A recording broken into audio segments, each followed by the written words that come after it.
And further, you will see perhaps the most interesting moment in the chain of future events. So, we take the document with the project plan, open the section of the Ministry of Labor, and stop at page 589. Here, we find a small and, against the background of the general multitude of proposals, quite an inconspicuous point. It is called Sabbath rest, which in translation means Saturday rest. And then, we simply read what is written here. God established the Sabbath as a day of rest.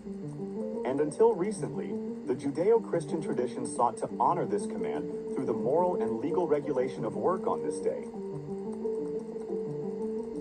Moreover, a single day off allows families and communities to spend time together rather than as isolated individuals, and ensures a healthier rhythm of life for everyone. Unfortunately, this common day of rest has been undermined by the pressures of consumerism and secularism, especially for low-income workers.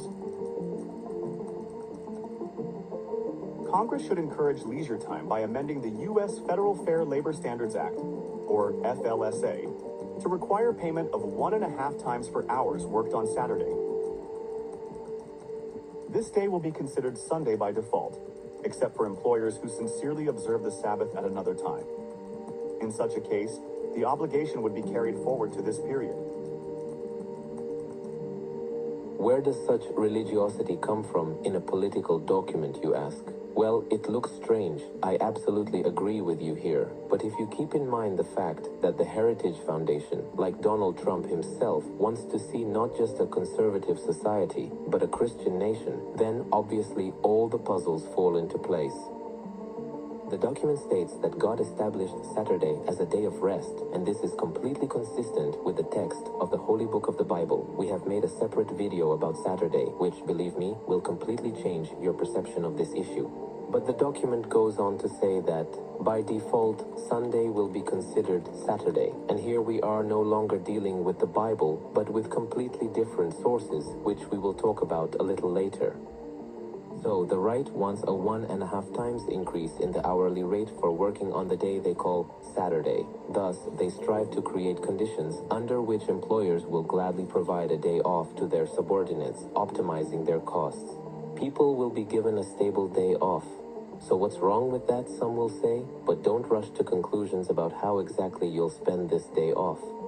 Do not forget the fact that we are dealing with Christian nationalists, and to better understand how this movement thinks in general, I suggest you watch a fragment of a video where Christian nationalist Stephen Wolfe reflects on the topic we raised.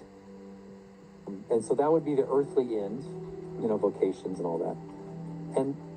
But all of that should also, in its various ways, be inflected or point towards or subordinated and oriented to heavenly as well, the highest. And that would mean, like, the simplest expression of that would just be Sabbath laws on Sunday.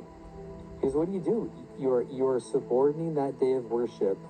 So you're subordinating your ordinary activities of a regular day to the highest superior end, which is the worship of God.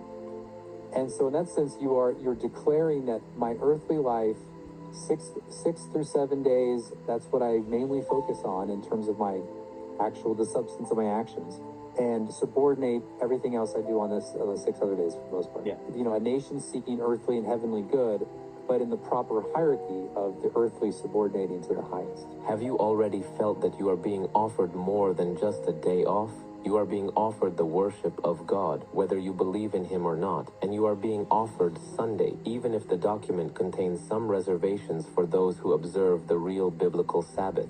Will they be tolerant of other views or religions? Perhaps Vincent James, a like-minded person of Stephen Wolfe, gives an exhaustive answer to this question. The only way to start the return to moral order in this country is by force. It's the only way. It's the only way. It has to be by force, at least for a time. We have to regulate morality by force, at least for a time. It's literally the only solution. And people have to start to realize that it is the faith in God, Christian understanding of morality, it has to be the foundation. And this is not going to be done by choice. It's just not at first. It's not going to be done by choice at first. How do you like this method of establishing moral order in the country? Friends, this is the same Catholic idea of the common good, when for the sake of the spiritual prosperity of the whole society, punitive measures are applied to those who disagree, including deprivation of life, and this is considered the norm.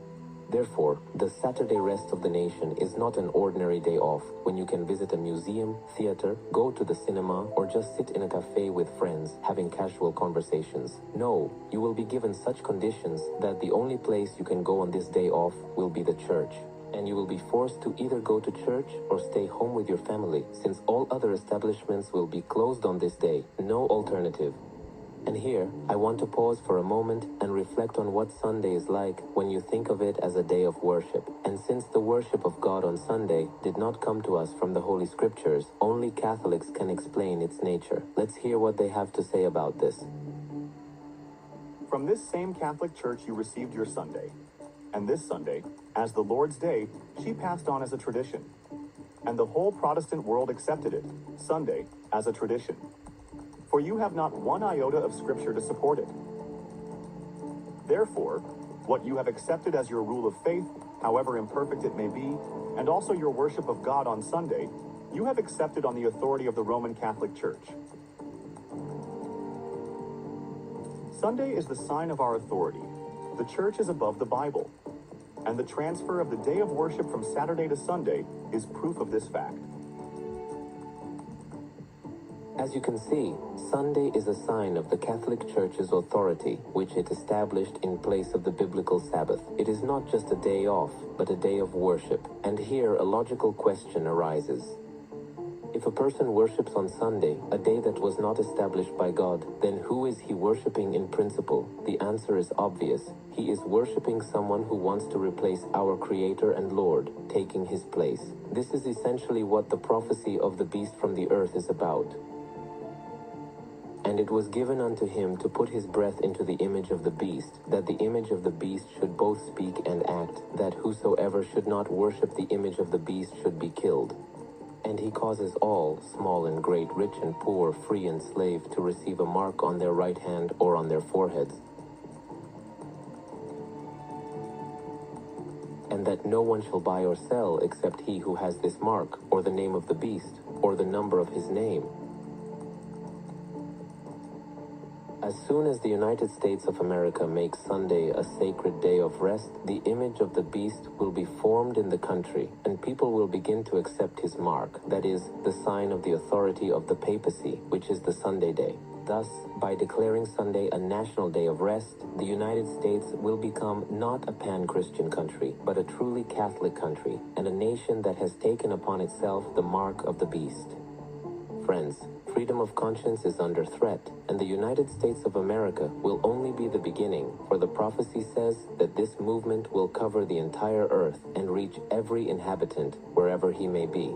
Will Donald Trump try to issue a Sunday executive order during his presidency and while his powers are in force? Will he be able to do it? Perhaps yes, or perhaps his successor will do it. Whatever the case, it seems that the countdown is no longer in decades, but in years. It is very likely that we are facing the most difficult and, at the same time, the most amazing times in the history of mankind. An uncompromising struggle will soon break out. The devil will act with all his might, but God will act even more powerfully. So, the world will be clearly divided into two camps. The cheap miracles of false prophets will clash with the pure and righteous life of the redeemed. The vast majority will come out against the insignificant minority, and church traditions against the Bible, and everyone will be free to make their own choice. I understand that for someone all this may sound quite creepy, and you may get the impression that we deliberately want to intimidate our viewer, but